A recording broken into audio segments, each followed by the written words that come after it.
Bienvenue à Lourdes où se poursuivent les travaux de l'Assemblée plénière des évêques de France.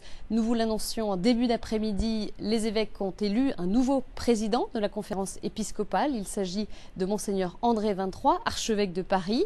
À l'issue d'une conférence de presse tout à l'heure, il est revenu sur notre antenne sur sa mission. On l'écoute. Donc, je suis président de la conférence épiscopale, ça veut dire que je suis au service du travail de la conférence épiscopale et que je dois favoriser au maximum la réflexion des évêques sur ce qu'ils vivent dans leur diocèse et surtout leurs échanges de façon à ce que les fruits que l'Évangile porte dans les différentes régions de France puissent devenir un bien commun pour tous. Aux côtés de Monseigneur XXIII ont été élus deux vice-présidents. Il s'agit de Monseigneur Laurent Ulrich, archevêque de Chambéry, et de Monseigneur Hippolyte Simon, archevêque de Clermont.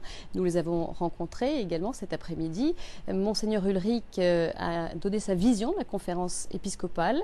Et puis Monseigneur Simon a quant à lui insisté sur les défis posés à l'Église aujourd'hui. Mais c'est une conférence extrêmement renouvelée, même par rapport à ce que j'ai connu en y arrivant il y a 7 ans tout juste. Un certain nombre de clivages connus ou anciens à l'intérieur même de la conférence sont fortement modifiés.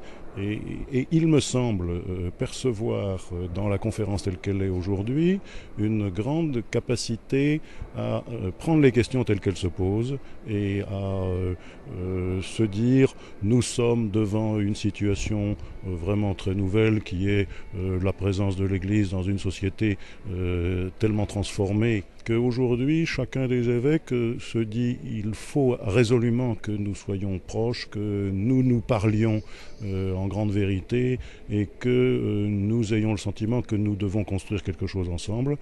Le sentiment d'une conférence dans laquelle on peut se parler vraiment et que chacun fait effort pour ne pas rester simplement sur sa première vision, sur son quant à soi, sur son expérience propre aussi. Alors, comment annoncer l'Évangile dans un monde qui change aussi vite? Comment créer un réseau, par exemple, sur Internet? Aujourd'hui, vous avez des jeunes qui se préparent au mariage, ils viennent trouver leur curé, ils ont déjà tiré 20 feuilles sur Internet en disant « Monsieur le curé, c'est ça qu'on veut ».